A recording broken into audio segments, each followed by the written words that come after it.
За сайн байцгаана уу? Дахиад нэг Канадын амралтын өдрийн бичлэгээр уулзч байгаадаа таатай байна.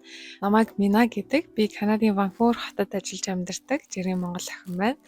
Энэ удаагийнхаа бичлэгээр одоо ингээд 2025 он маань гарч ийн. Тэгээд шинэ жил айгүй гоё юм гэр бүл найз нөхдөөрөө цуглааж байдаг гоё баяр шүү дээ. Тэгээд гадаадад шинэ жил тэмдэглэх ерөнхийдөө хаяа жоохон сонир санагдаад идэг. Хэцүү нөгөө гэрээ санаад эхний жилдээ бол гэрээ санаад нэг тийм жоохон bitter sweet мэдрэмжтэй байдаг. Тэгээд энэ удаагийн шинэ жилийг би ингээд бараг 8 сараас хойшоо хүсэн хүлээж тэмдэглэж байна. Яагаад тэгэхээр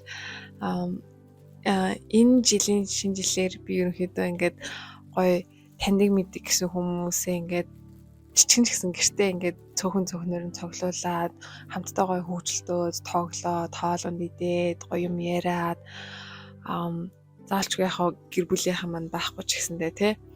Тэгэж олон тийм гоё орой хоолтой гоё тоглоомтой найртай өнгөрөөе гэж амар хүссэн. Тэгээд хүсэж ингээд 12 сар маань ирсэн. Тэгээд гэрээ ингээд модоо чимэглээд гэрээ чимэглээд тэгээд ерөнхийдөө бит хоёр нөө нэг 3 орой хоол шинэ жилийн тусдаа юм орой хоолнууд төлөвлөсөн байгаа. Хийхээр төлөвлөсөн байгаа. Нэг нь болохоор яг өнөөдөр болон нэг нь өнөөдөр болохоор таньдаг ах эгчнэр маань хүүхдүүдтэйгээ ирээд тэгээд орой хоол идээд тоглоод өнгөрнө.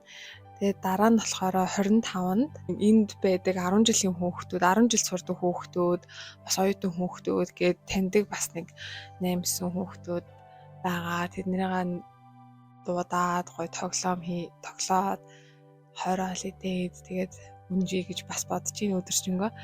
Тэгээд та 3 дахь нь болохоор 31-ндээ найзуудтайгаа хамтдаа бас ингээд ойр дотны гэсэн найзуудтайгаа хамтдаа тоглоод наргаад ингээд өнгөрье гэж бодож байгаа. Канад болохоор нөгөө нэг юм ихэнхдээ христ шашинтай хүмүүс байдаг байхгүй юу. Тэгээд яг нөгөө Европ ч угаасаа баруунууд чи ингээд нөгөө шинэ жил гэхээсээ илүү яг Christmas буюу нөгөө 100 сарын баярыг их тэмдэглэдэг шүү дээ. Тэгээд тэр нь болохоор яг 25-нда болдог. Тэгээд Канадад ихэнх офисын ажлууд ерөнхийдөө яг 24-нд буюу одоо яг тэр 100 сарынхаа яг өмнөх өдөр нь хагас ажиллаад тэгээд тэр чигтээ ингээд 25-наас эхлүүлээд яг хаагаад амраад тэгээд 1 сарын 1 хүртэл амраад тэгээд 1 сарын 20-нд ажилд орд юм билээ. Өнгөрсөн жил би бас яг анх энийг ингэ мэдчихсэн. Яг бүтэн 7 хоног яг амардаг. Яг дундуур нь имэйл зэмэлээ шалгаарай л гэж байгаа юм л да. Гэхдээ ер нь ингэ амарчдсан билээ амарсан. Тэгээд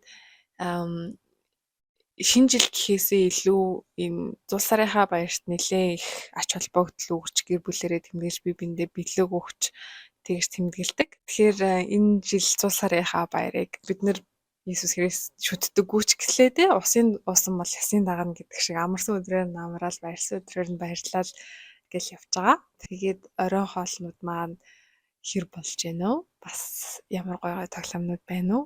Яаж тэмдэглэх нь гэдгийг хамтдаа харцгаая.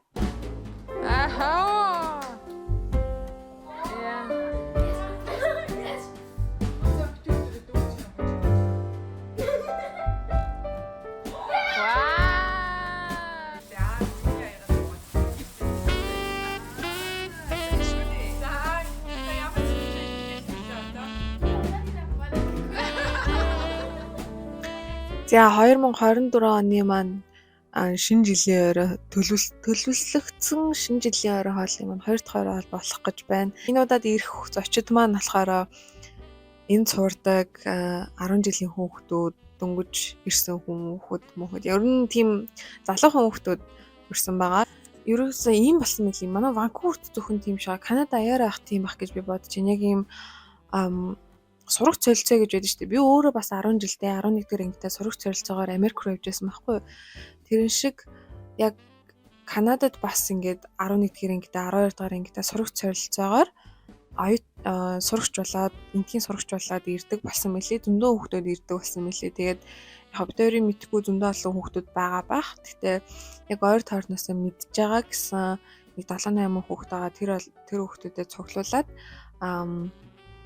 гой гэрээсээ хол байгаа юм чинь нэг өдөр гой бөөнөрөө тоглоод хоол идээд ингээд наргиж цингээд нэг өдрийг гэртээ гой өнгөрөөе гэж бодсон. Тэгээд энэ орой хоолын маань гол юм нь болохоор монголчин айгуу гоё хүүхдүүдэд шинэ жил болохоор юм ууттай бэлгэнүүд өгдөг шүү дээ. Гоё амтнуудтай. Тэгээ бид тээр болохоор бас тийм ууттай бэлэг өгнө. Гэхдээ яг монголчуудын өгдөг шиг нэг тийм дүүрэн юм ерөөсөө өгөхгүй. Ийм хөөрхөн ийм бэлгийн уутан дотор гоё монгол аарцаа одоо өвөл болж байгаа юм чинь хэрэгтэй байх те. Монгол аарцаа, тэгээ монгол цайнууд, мэйнүүд тэгээл гоё монгол чихэр тэгээ нэг ганц хоёр чихлаад мэхлаа тэгээд оймс. Тийм халуун шоколад нээр хөрхөн. Нэг ингээл задлаад янамлын сайхан оймснууд байна.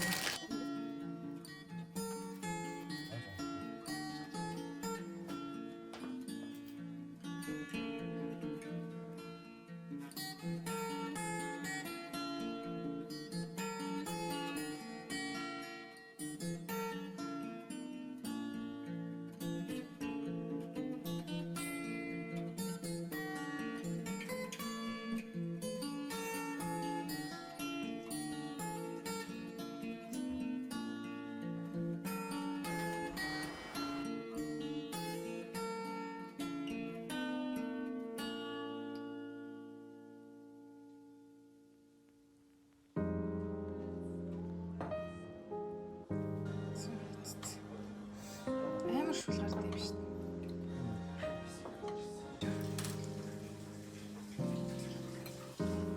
Миний хаймцхан алдчих чинь. Банана ингээд алдчих тийм. Тийм шүү. На чи ивэрний юм уу? За дүүлгээс аваад Чинийгаа. Яа, хоёр нүд аваад. Гойч байж. Зүгээр доошоо хаач надад байл гэж. Чи сатан болох гэж. Сантаг дуудчих сатаныг. Чи юу ч ууртай юу? юу атаа тийм баба. Бантаныг юм байна. Наач яг бохшиг энэ бол яг хүмүүсэг шиг хараа. Чиний хийг арай. Сатан. Айс ээж хоёр нүд нэг. Энэ биш юм уу?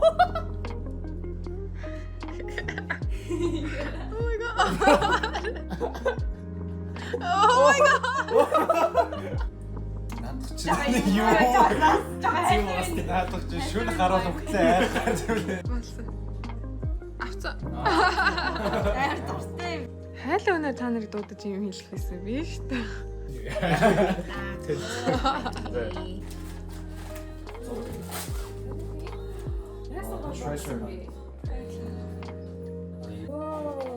Oh my god. Wow.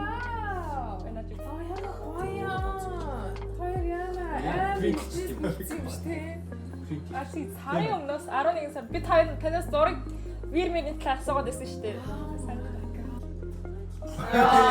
Nice.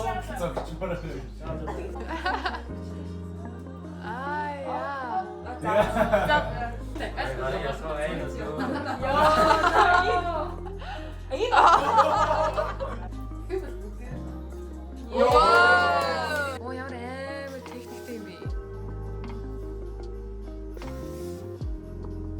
Oh my god. Яаж толгой хийгээд? Харин энийг гарамлмаар юм шүү арай.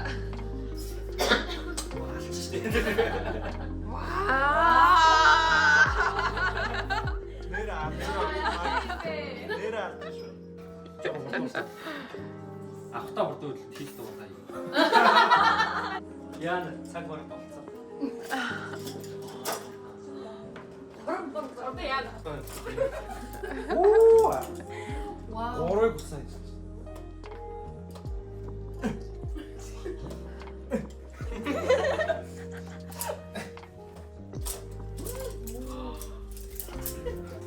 Яа. Ятаа шууд одоо ялж хэлэхгүй хоёр. Ямар ч юм бэ. Тэгээ. Бобо сонсоо гэдэг юм.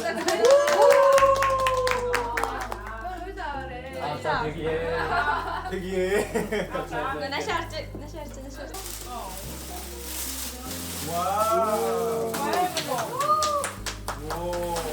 Яа эвэр. За энэний дараа яг 31 шинэ жилийн найзтайгаа тэмдэглэх гэсэн бол учиг манай хүн амар ханаад хүрсэн. Тэгээ 26-наас эхлүүлээд бүр 4-5 хоног зогсолгүй халуураад бүр амар өвцөө учраас орой хоолой хийж чадаагүй ойлгохноо тэмдэглэсэн. Гэхдээ хүн болгон 2025 оноо гэр бүлтэйгээ найз нөхөдтэйгөө маш аз жаргалтайгаар гаргасан баха гэж найдаж байна. Тэгээд 2025 онд тавтай морил. Энэ ондоо бүх хүмүүс эрүүл их сайн сайхан сансан бүхэн сэтгэлчлэн бүтэж явах болтугай гэж өрөөгөөд энэ бичлэгээ дуусгаж байна. Тэгээд дараагийн бичлэг хүртлээ түр баяртай.